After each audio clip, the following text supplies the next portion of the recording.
अस्सलामुअलैकुम। आज हम बनाने वाले हैं गाजर और मूली का इंस्टेंट अचार। उसके लिए सबसे पहले हमारे पास आधा किलो गाजर हैं और वहीं 300 ग्राम हमने मूली ली है। दोनों को हमने छील लिया है और छीलने के बाद हमने इसको, आप देखें जितनी बड़ी उंगली होती है इतने बड़े बड़े पीसीज में अच्छा सा करके कट कर लिया है। गाजर के अंदर अभी मौसम अच्छा है तो बहुत अच्छी गाजर आ रही है। आपको इसके अंदर कोई गांठ या टाइट हिस्सा हो तो वो आप निकाल सकते हैं। हमने ये 3 हरी मिर्च ली है और इस तरीके से बीच में से कट लगा दिए हैं। और वहीं हम अलग तरीके से बना रहे हैं तो हमने एक वॉक ले लिया है, उसको स्लो फ्लेम पर गर्म हो रहा है और ये 1/4 कप हमारे पास सरसों का तेल है तो हम इसको गर्म होने देते हैं। और इतना हम आपको दिखाते हैं दूसरे इंग्रेडिएंट, तो इसे हम साइड रख देते हैं। हम ये ग्राइंडर ले लेते हैं। इसके अंदर ये हमारे पास है पीली सरसों के दाने। आप ये बिग बाजार से आराम से ले सकते हैं और नहीं है तो काली सरसों भी ले सकते हैं। और काली सरसों भी आपको नहीं मिलती है तो खाली आप ले लीजिए। ये हमने 2 टेबल स्पून राई ली है, लेकिन जब आपको ये नहीं मिले तो आप ये राई 4 टेबल स्पून लीजिए। तो बस इसको बहुत ही मोटा मोटा यानी कि एकदम से दरदरा घुमाना है। आप इसको किसी चीज से कूट भी सकते हैं। और जो सब इंग्रेडिएंट है हमारे पास पिसे हुए हैं। हाँ, ये जो सरसों है इसका भी हमने पाउडर बना के दिखाया था समीनास किचन टिप्स पे, तो वही हमारे पास पाउडर मौजूद है। तो बस हम ये पाउडर इस तरीके का दरदरा ही होना चाहिए ये भी।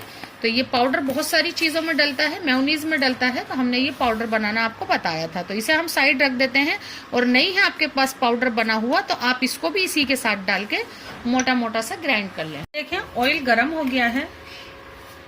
ये सब्जी हम इसमें डाल देते हैं। क्योंकि हम इसे बिना धूप के बना रहे हैं तो हम इसमें कर लेते हैं धूप वाला काम। तो हम इसे थोड़ा सा सब्जियों को सेकेंगे। सब्जियों को इस तरह से चला लें कि जितनी भी सब्जी हैं, चाहे आप खाली एक चीज़ का अचार डाल रहे हैं या पूरा मिक्स अचार डाल रहे हैं, ताकि अच्छे से सबके ऊपर ऑयल कवर्ड हो जाए। तब आप इसमें मसाले डालने शुरू करें तो वो मसाले पकड़ लेंगे। आप मसाला ये सब्जियां पकड़ लेंगी जब इस पर ऑयल की कोटिंग होगी। तो इस तरीके से चला लेते हैं इसे। मीडियम फ्लेम है ये। सबसे पहले इसमें 2 चुटकी हींग डालते हैं और इसमें डालते हैं हम 1 टीस्पून और ये 2 टीस्पून। 2 टीस्पून हमने इसमें हल्दी पाउडर डाल दिया है। और ये कुटी हुई मिर्च है हमारे पास, चिली फ्लेक्स यानी कि ये डाल देते हैं हम। और हम इसमें डालेंगे तो हमने ये कुटी हुई लाल मिर्च डाल दी है 1 टीस्पून और पिसी हुई भी डाल देते हैं 1/2 teaspoon. Mustard powder 1 table spoon. सौंफ का पाउडर डाल देते हैं 1 टीस्पून। कलौंजी डाल देते हैं 1/4 टीस्पून डालें, दिखती हुई बस अच्छी लगेगी। 1 चुटकी और डाल दी है। इसको ग्राइंड नहीं करना है, इसी तरीके से डालें। और ये जो हमने दरदरा सा पाउडर बनाया है राई का, ये डाल देते हैं, इससे आएगी खटास।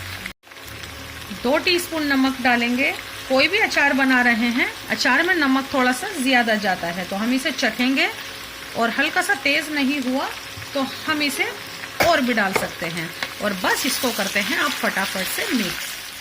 3 से 4 मिनट हो गई हैं। आप देखें इस तरीके का बिल्कुल खुश्क होना चाहिए, क्योंकि हम इसे सुखाएंगे धूप में बिल्कुल भी नहीं, तो इसलिए। और ये थोड़ा सा गल भी जाएगा। इंस्टेंट है तो आप इसको हाथों हाथ खा भी सकते हैं। तो इस तरीके से और भून लिया है एहतियातन हमने इसको। ये देखें कोई पानी वगैरह बिल्कुल भी नहीं होना चाहिए। और बस अब हम कर देते हैं फ्लेम को बंद। इसको 1 घंटे के करीब हो गया है। आप इसको पकाते वक्त भी और बाद में जो 1 घंटे के लिए छोड़ें तो आप इसको कवर नहीं करें। अब हमने इसमें व्हाइट विनेगर डाल दिया है। व्हाइट विनेगर थोड़ा सा ज्यादा भी ले सकते हैं आप। तो बस इसको मिक्स कर लें और आप इसको इसके अंदर भर लेते हैं।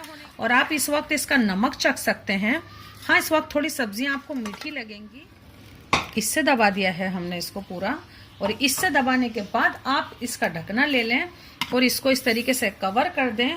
और 3 से 4 दिन बस आपको क्या करना है, जिस चीज में भी आप भर रहे हैं, इतना फुल भी नहीं भरा हुआ है, चाहे आधा भी भरा हुआ है, बस यूं लेना है और इसको दिन में कम से कम 2 बार आप इस तरह से हिला दें।